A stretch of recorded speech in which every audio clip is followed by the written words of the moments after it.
आधुनिक दुनिया की यंग जनरेशन फोन की लत में आज इतनी बुरी तरह फंस चुकी है, उसे अपने सही और गलत का ही नहीं पता। आज की यंग जनरेशन अपने फोन में ऐसी ऐसी चीजें रखती है कि अगर वह पब्लिक हो जाए तो उनका फ्यूचर अनसिक्योर हो सकता है, मतलब खतरे में पड़ सकता है। आज की कहानी भी कुछ ऐसी ही है। इसमें एक लड़का अपने दोस्त के फोन से उसकी गर्लफ्रेंड के कुछ न्यूड फोटो अपने फोन में शेयर कर लेता है और इसके बाद वह अपने दोस्त की गर्लफ्रेंड को ब्लैकमेल करना शुरू कर देता है। इसके बाद जो उसका दोस्त होता है, जो क्लास 12th में पढ़ने वाला नाबालिग 16 साल का लड़का था, वह अपने ही दोस्त को मौत के घाट उतार देता है। पहले वह अपने दोस्त को पार्टी देता है, उसके बाद हथौड़े से उसके सर पर इतने बार करता है कि उसको पहचान पाना ही मुश्किल होता है। दोस्तों, मेरा नाम पुष्पेंद्र कुमार सैनी है और आशा करता हूँ कि आप सब ठीक होंगे। आज की यह कहानी मेरठ के कंकर खेड़ा थाने की है। कंकर खेड़ा थाना क्षेत्र के रोहटा रोड पर एक बर्निका स्टेट कॉलोनी स्थित है। यहाँ पर यह हत्यारा किशोर और अभिनव नाम के दो लड़के रहते हैं और दोनों ही पिछले 3 साल से अच्छे दोस्त भी हैं। हत्यारोपी किशोर 12वीं क्लास का छात्र है और जो मृतक अभिनव है वह 11वीं क्लास का छात्र है, जिसकी उम्र लगभग 17 साल बताई जा रही है। और दोनों ही पास ही के मंगल पांडे नगर स्थित फिजिक्स वाला की कोचिंग में दोनों साथ ही एक साथ पढ़ते थे। मतलब दोनों के बीच अच्छी दोस्ती थी, दोनों साथ ही कोचिंग पढ़ने जाते थे और दोनों पढ़ने में भी अच्छे थे।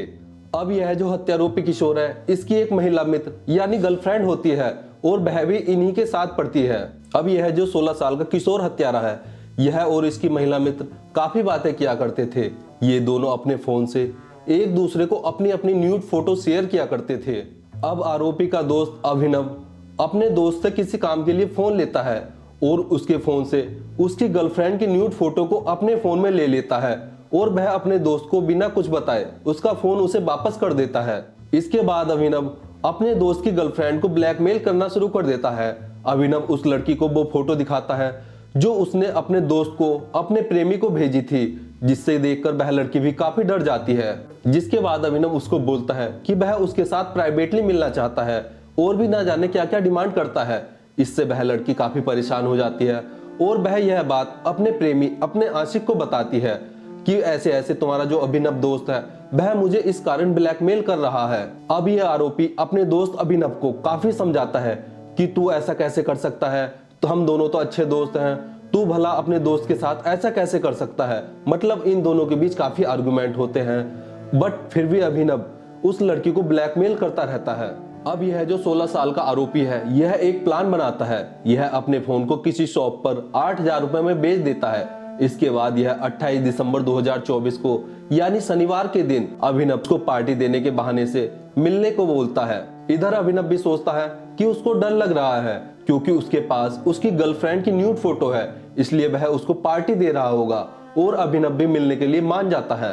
अब अभिनव 28 दिसंबर 2024 के दिन घर से यह बोलकर निकलता है कि वह कोचिंग जा रहा है और वह स्कूटी लेकर घर से निकल जाता है। घर से कुछ दूरी पर ही उसका वह आरोपी दोस्त भी उसे मिल जाता है और ये दोनों सबसे पहले तो बियर की दुकान से बियर लेते हैं, उसके बाद खाने के लिए चिकन लेते हैं। ये दोनों सामान लेने के बाद आपस में बात करते हैं कि कहीं ऐसी जगह चलते हैं जहां पर कोई आता जाता नहीं है। इस पर आरोपी बोलता है कि वह एक ऐसी जगह जानता है और इसके बाद ये दोनों गढ़ रोड पर किसी चकरोड में स्थित 12 पर जाते हैं। वहां पर यह बियर और चिकन की पार्टी करते हैं। यहाँ पर यह जो आरोपी होता है, यह अभिनव को ज्यादा बियर पिलाता है और खुद कम बियर पीता है। और जब इस आरोपी लड़के को पूरी तरह कंफर्म हो जाता है कि अब अभिनव पूरी तरह से नशे में है, तो वह अपने बैग से हथौड़ा निकालता है जिसे वह अपने ही घर से लाया था और वह अभिनव के सर पर मुंह पर ताबड़तोड़ वार करना शुरू कर देता है। और वह आरोपी इतनी क्रूरता के साथ अभिनव के मुंह पर वार करता है कि उसके चेहरे को, उसके सर को पहचान पाना ही मुश्किल होता है।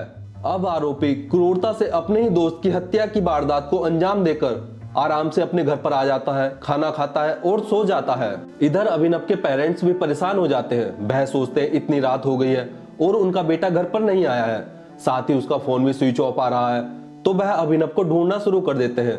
वह सबसे पहले तो कोचिंग पर फोन करते हैं तो उन्हें पता चलता है कि आज तो कोचिंग बंद था।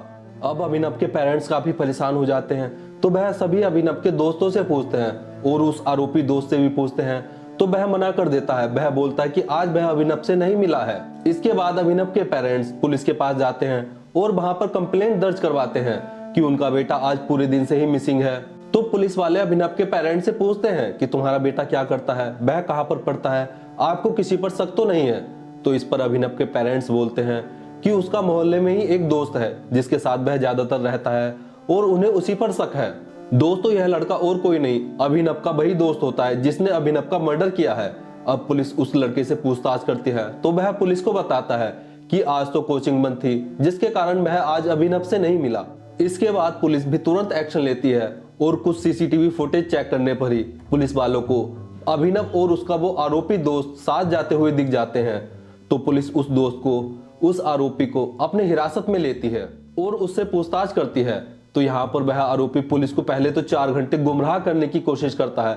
वह पुलिस को बताता है कि वह अभिनव के साथ गया तो था लेकिन उसने उसे बेगमपुर पुल पर ही छोड़ दिया था और उसके बाद वह वहां से किसी दूसरे दोस्त के साथ चला गया था। अब ऐसे ही वह नाबालिग आरोपी पुलिस को 4 घंटे तक गुमराह करने की कोशिश करता है, लेकिन जब पुलिस अपने तरीके से पूछताछ करती है तो वह आरोपी टूट जाता है और वह अपना जुर्म कबूल कर लेता है। इसके बाद पुलिस उस आरोपी की निशानदेही पर अभिनव का शव बरामद कर लेती है और उस लड़के पर चार्जशीट तैयार कर उसे कोर्ट में पेश करने की तैयारी कर रही है। दोस्तों ये केस तो ऐसे सॉल्व हो जाता है, बट आज की इन यंग जनरेशन, इन नाबालिग बच्चों को उनके माँ बाप फोन तो दिला देते हैं, लेकिन क्या वो माँ बाप अपने बच्चों के उस फोन को चेक करते हैं कि उनके बच्चे उस फोन में क्या कर रहे हैं? यह एक चर्चा का विषय है।